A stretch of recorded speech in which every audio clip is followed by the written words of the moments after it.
Many NHL players arrive with healthy bodies and never touch greatness. Mario Lemieux started with an aching back, later fought a rare cancer, and finished managing atrial fibrillation. Yet his performance reached another plane. He averaged 1.88 points per game, second all-time, won 2 Stanley Cups, collected 6 Art Ross and 3 Hart trophies, and entered the Hall of Fame without the waiting period. This is not a tale of excuses, but mastery under pressure. To see how that happened, we rewind to where it began. Before we start, subscribe and turn on notifications to never miss hockey stories. Mario Lemieux was born in Montreal, Quebec, and played center.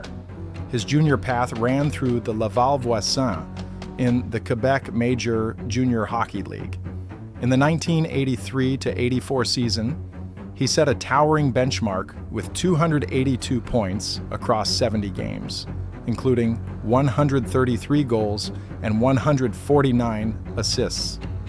From early on, he controlled pace rather than chasing it, shielding the puck with a long reach, slipping defenders with soft hands, and finishing with a clean wrist shot. He read seams in the slot and along the half wall, and he could act as a quarterback on the man advantage. The nicknames Super Mario and Le Magnifique followed the skill. Because everything looked effortless, some observers underestimated the grind behind it. But coaches and teammates saw unusual poise and command. This is the foundation before the leap to the National Hockey League. Across the junior rinks, scouts circled Mario Lemieux's name for his vision, hands, and command of pace. In Pittsburgh, a franchise with sagging attendance and strained finances needed a centerpiece to change its direction. Management fixed on the clearest answer in the 1984 draft. With the first overall pick, the Pittsburgh Penguins selected Mario Lemieux. The moment was unforgettable for another reason. A contract impasse led to a brief draft day standoff, and the usual jersey and handshake did not happen on stage. Within days, the sides reached terms, and the message was unmistakable. Pittsburgh would build around a 6'4" playmaker whose reach, deception, and scoring touch could lift a team. The opportunity was not only a job offer, it was a mandate to revive a club and a hockey market that needed hope. The path to the National Hockey League was open. Mario Lemieux's first night in the National Hockey League set the tone.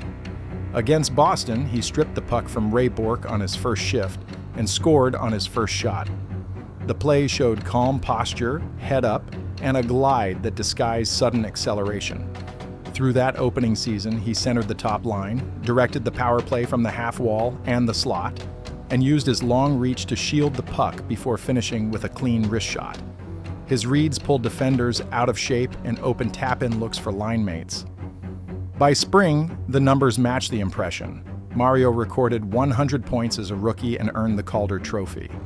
Coaches trusted him in late-game possessions, not only for goals, but for controlled exits and entries that tilted the ice. The breakout did more than announce a star.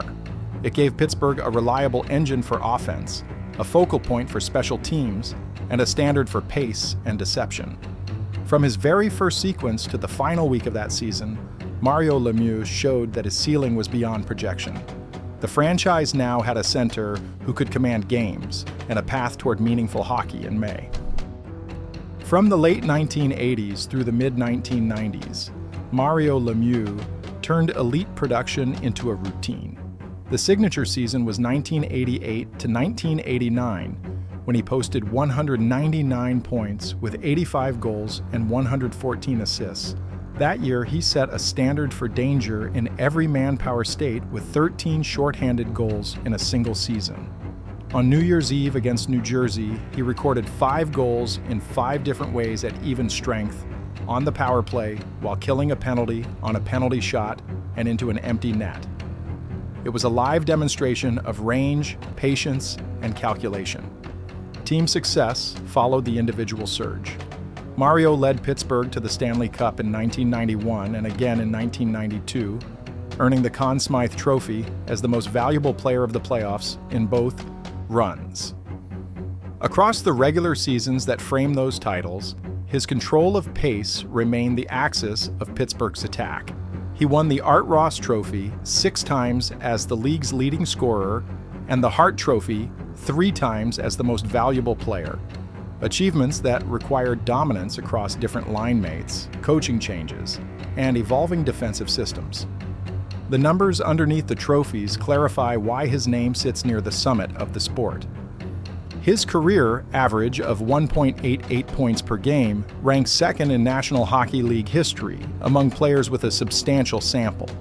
At full flight, he could attack the blue line with a deceptive delay, slip passes through the seam into the slot, or finish with a quick release that beat goalies before the screen opened.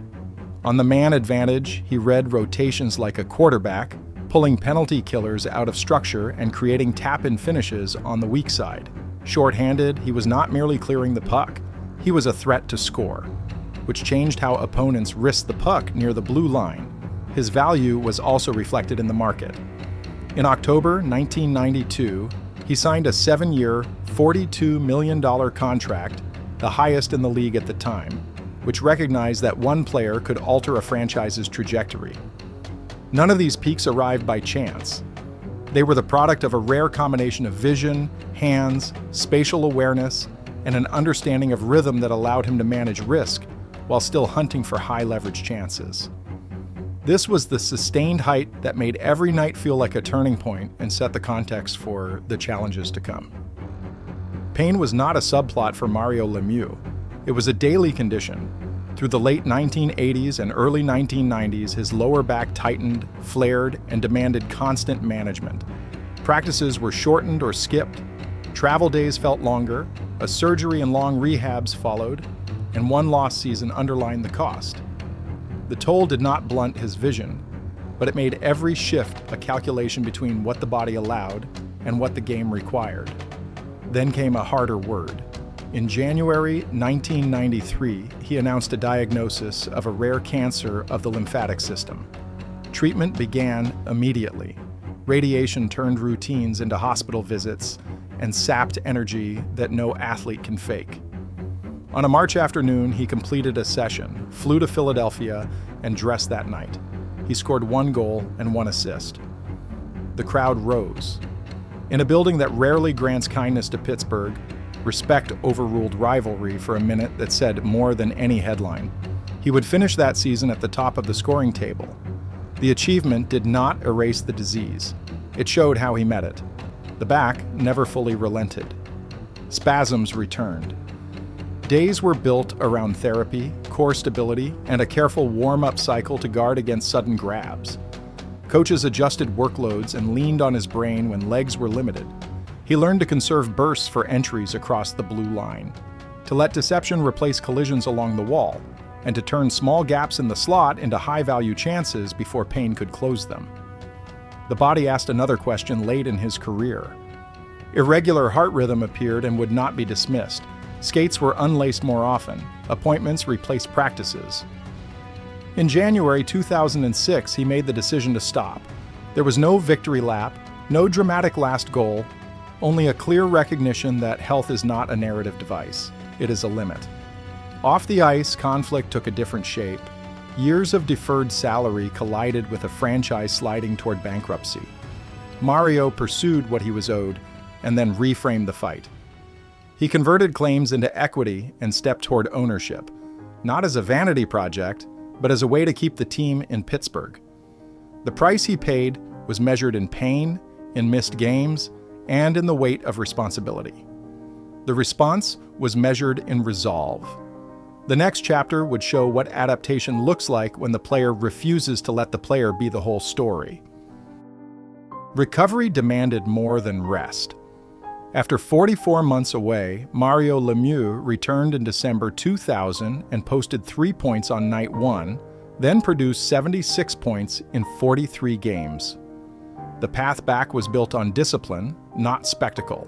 Shorter, smarter practice blocks, careful warm-ups that protected the lower back, and a core-first routine replaced volume for volume's sake. He allocated energy like a budget, saving bursts for entries across the blue line, using deception along the half wall and letting a quick release or a touch pass turn a small seam in the slot into a high-value chance. On the power play, he acted as a quarterback, reading rotations and moving penalty killers with the eyes before moving the puck. Adaptation also meant mental framing. Pain became data to manage, not a verdict. He treated pacing as a tactic, tightened his shift length when fatigue threatened timing, and relied on vision to maintain threat when acceleration was limited. Coaches leveraged his reads late in games, trusting that a measured touch could tilt possession without chasing collisions. Beyond the ice, Mario redefined what a franchise player could be. By converting deferred salary into equity, he stepped into ownership, stabilized the club in Pittsburgh, and set standards for how the team trained, traveled, and prepared. His leadership extended to mentoring, most visibly with Sidney Crosby during the rookie transition, where daily habits and calm set the tone. Adaptation, in the end, looked like this: accept constraints, sharpen the tools that remain, and expand influence from a single shift to the entire organization. Mario Lemieux's legacy is both statistical and human. He entered the Hockey Hall of Fame in 1997 without the standard waiting period, a recognition reserved for the rarest careers. Outside Pittsburgh's arena stands a bronze statue that captures his stride and anchors a civic memory. The Penguins retired number 66, and inside the record book, his name leads the franchise in goals and in points. The league later included him among the 100 greatest players, a list that spans every era. Ownership extended his influence beyond the ice, guiding the club through financial danger and into an era stable enough to chase championships again. 2 titles arrived with him in the ownership group in 2016 and 2017, proof that leadership can travel from the bench to the boardroom. Through his foundation work, families battling cancer and newborn challenges found support that lasts longer than a season. The story that remains is simple. Mario Lemieux changed what one person can mean to a team, a city, and a sport. Mario Lemieux reminds us that greatness is not the absence of limits, but the will to work through them. A body that hurt did not stop a mind that read the ice and a spirit that carried a team, a city, and a sport. From record seasons to hard treatments and hard choices, his story is proof that resilience can be a skill. If you take one lesson, let it be this: manage the pain, keep the vision, and build something that lasts after the final horn. Who should we talk about next? Do not forget to like, comment, and subscribe, and check out more great hockey stories right here on the channel. Your support truly means a lot to us. Thank you for watching.